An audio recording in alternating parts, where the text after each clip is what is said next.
A gente já vai começar falando sobre saúde, sobre alimentação, tá? Eu sempre trago muito esse tema aqui porque realmente é a base de toda a nossa saúde, né? Eu tô apresentando Vida Melhor há 11 anos. E há 11 anos eu ouço de todos os médicos que a nossa saúde, ela fica sustentada por alguns pilares. E um deles é a alimentação. Não tem como a gente fugir disso. Então, boa alimentação, exercício físico e sono de qualidade fazem muita diferença. Agora, a gente vai entender quando o hábito de se alimentar exige atenção. A gente sabe que anorexia e bulimia já são assuntos mais reconhecidos pelo público, mas existem outros tipos de distúrbios alimentares que também precisam ser reconhecidos e tratados. E para nos ajudar a entender as causas dos transtornos alimentares e quais casos exigem diagnóstico e intervenção médica, eu recebo o Dr. Eduardo Aratangi, que é médico do Instituto de Psiquiatria do Hospital das Clínicas da Universidade de São Paulo. Seja muito bem-vindo, doutor Eduardo Aratangi. Pronto, aprendi. Seja bem-vindo. Obrigado. Convido para sentar aqui para a gente começar esse assunto. Importantíssimo, né? Porque foi como eu falei, bulimia, anorexia, a gente ouve falar, a gente fica até atento, entre mil aspas, porque às vezes a gente perde ali a hora de agir, inclusive mães em relação aos filhos e pais em relação aos filhos, né? Mas existem outros distúrbios, doutor? Existem. O mais comum é o transtorno de compulsão alimentar, que também é menos explorado, menos conhecido, mas um outro transtorno alimentar que tem ficado mais conhecido é o transtorno alimentar restritivo evitativo. Existe a síndrome alimentar noturna, existe o picacismo, existem vários transtornos alimentares. O primeiro deles nessa lista de distúrbios, então, é a compulsão alimentar. Em termos populacionais, é. O que significa uma compulsão alimentar? O que é ter compulsão alimentar? Não é o simples exagero na alimentação. São episódios recorrentes em que a pessoa come muito, então grandes quantidades, num tempo muito curto e com a sensação de perda de controle. Então, são episódios que a pessoa mistura comida salgada e doce, come comida fria da geladeira, tem realmente um descontrole, como teria com outros quadros impulsivos. Então, poderia ser álcool, jogo, mas nesse caso específico é com comida.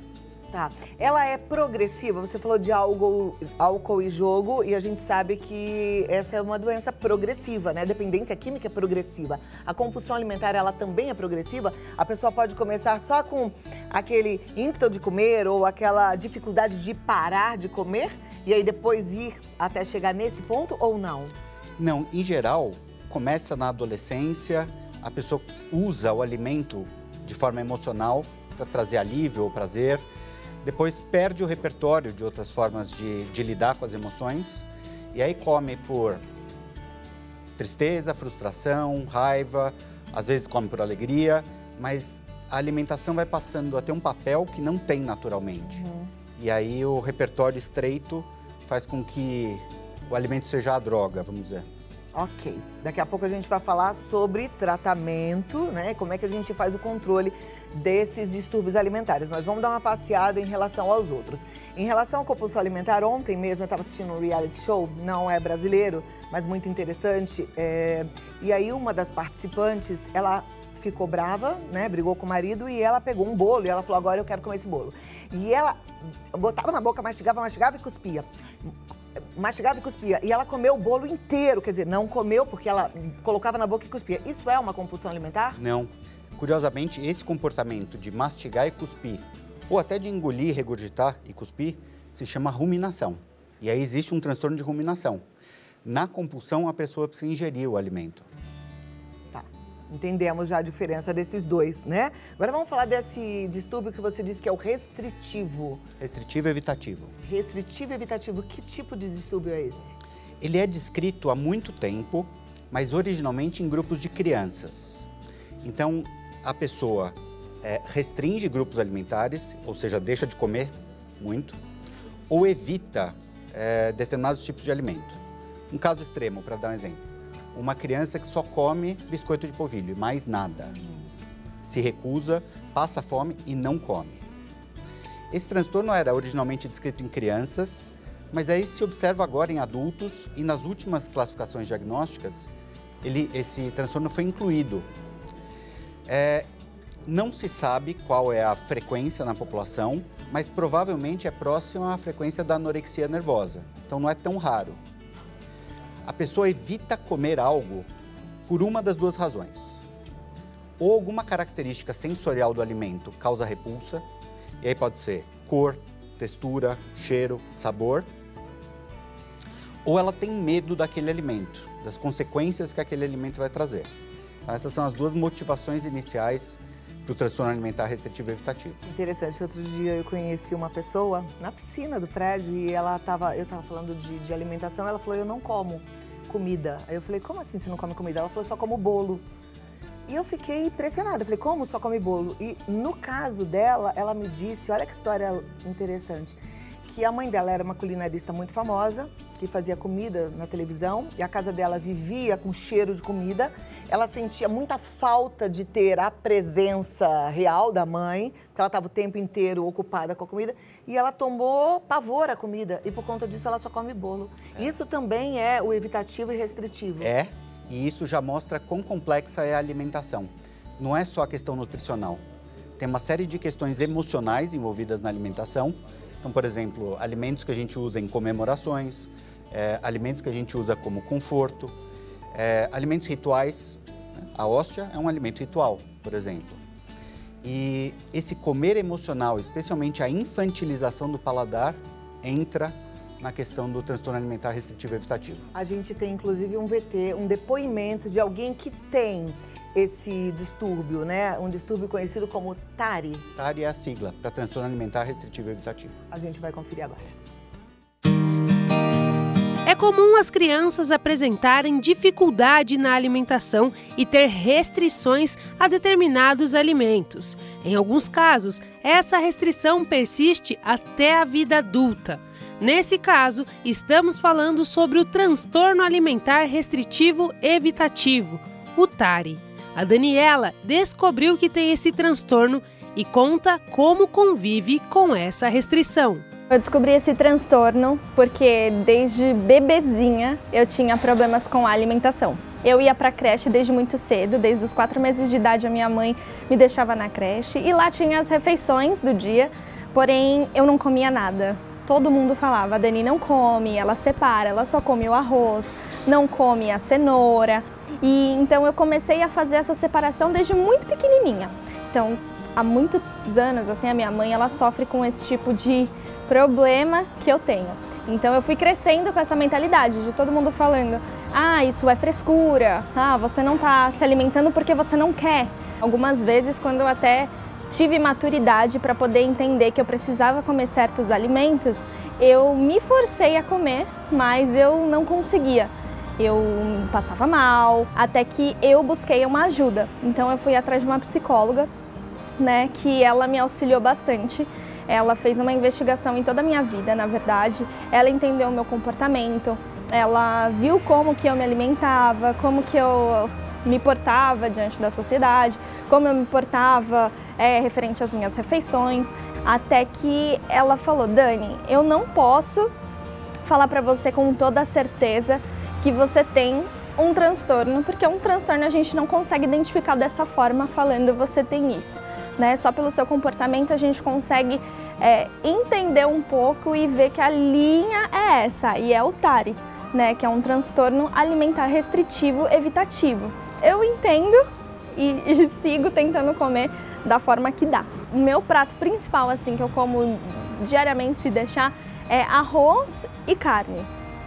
Às vezes, dependendo do alimento, eu coloco um feijão, às vezes eu troco também por um frango, por exemplo. Gosto muito, de fato, de coisas industrializadas como nuggets, batata frita eu amo. Eu vivo dessas coisas, assim, de alimentação real. As pessoas não têm a compreensão do que é o TARI, desse transtorno alimentar, né? As pessoas, às vezes, se restringem aos transtornos alimentares principais, né? Tipo bulimia. Então, eu sempre tento explicar, porque eu acredito que se eu transmitir aquilo, aquela informação, ela vai poder expandir isso também para outras pessoas.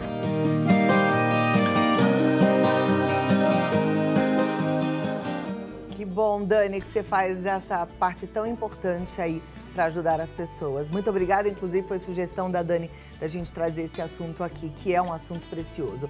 Então, bulimia, anorexia, compulsão alimentar e TARI, e a ruminação, né, que é o fato de cuspir, são os principais transtornos que envolvem a alimentação. Agora vamos falar de tratamento. O tratamento é igual para todo transtorno? Não, até porque a origem pode ser muito diferente. Uma coisa que é importante dizer é todo transtorno mental pode ser vista como uma exacerbação de características normais, exageros da normalidade. Então, por exemplo, preferir algum alimento, não tolerar algum alimento, faz parte da vida. Agora, quando isso influi na funcionalidade, na capacidade da pessoa gerir a própria vida, aí a gente tem uma doença. Para o TARI, existem algumas populações de maior risco. Por exemplo, crianças com autismo têm uma tendência muito maior que o restante da população a ter uma seletividade alimentar extrema. Durante o curso da vida normal, as gestantes, por exemplo, podem apresentar um período de seletividade, restrição, preferência, que não é patológico, mas que é o início de um quadro. E, curiosamente, com a Covid, a gente teve muitos pacientes que sofreram alterações graves do paladar e do olfato e não toleram comer um monte de coisas. Então, eles acabam desenvolvendo um transtorno alimentar restritivo e evitativo, mas com causa orgânica. Respondendo sua pergunta, o tratamento vai ser diferente de acordo com a população acometida por cada uma dessas patologias. Eu quero saber o seguinte, em relação a esses transtornos, pensando na mãe que está assistindo a gente agora, que está percebendo um começo de transtorno no filho, qual é a atitude que ela deve ter? Insistir em alguns alimentos, observar, olhar, enfim, ficar investigando, mas você responde já, tá bom? O que fazer quando a gente percebe um transtorno alimentar numa pessoa que a gente ama, né? Tô pensando em filhos, mas pode ser também, de repente, no seu companheiro ou na sua companheira. Segura aí. Agora eu volto aqui com o doutor Ricardo Aratangi.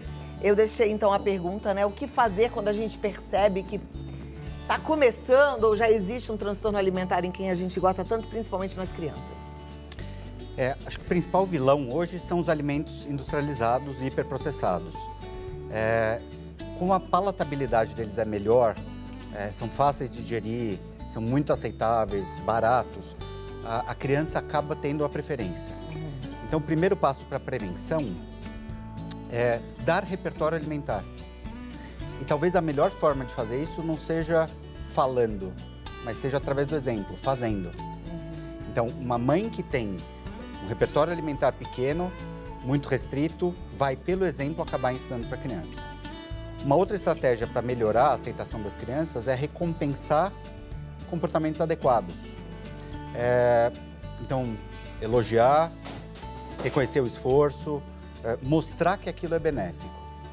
E, por fim, experimentos com a criança, por exemplo, já numa horta ou na feira, aprender a valorizar o cheiro, a textura, a riqueza que os alimentos podem trazer. Então, esse é o primeiro passo para prevenir. Perfeito. Prevenção, ok. Agora, imagino aquela criança que já tem, ou aquele adolescente, aquele adulto que já tem. É interessante obrigar? Não. Não. Obrigar não adianta e acaba reforçando o medo que aquele alimento associa ao indivíduo. A gente precisa ver primeiro qual é a causa do transtorno alimentar restritivo e evitativo. Existe uma causa mais moderna que a gente nomeia como ortorexia. O que seria? A pessoa tem uma crença de que determinados alimentos são especiais, desintoxicantes, puros, livres de toxinas, seja o que for, e aí só come aquilo. Aparentemente é saudável, mas no fundo não é, porque a pessoa acaba tendo deficiências nutricionais, gastando muito tempo para encontrar os alimentos que precisa e restringindo a atividade social, coisas do cotidiano. Quando há essa situação, um bom nutricionista e um bom psicólogo precisam ajudar o indivíduo a ampliar o repertório. Existem outras situações, então que o indivíduo tem uma deficiência nutricional e isso altera o paladar. Nessa situação, o médico precisa fazer o diagnóstico e o tratamento pode ser simples, reposição vitamínica. E em outras situações, como eu citei antes o caso do autismo, o indivíduo precisa ser, aos poucos, exposto a novos alimentos. Não adianta forçar, ele vai passar fome, mas não vai comer. Perfeito.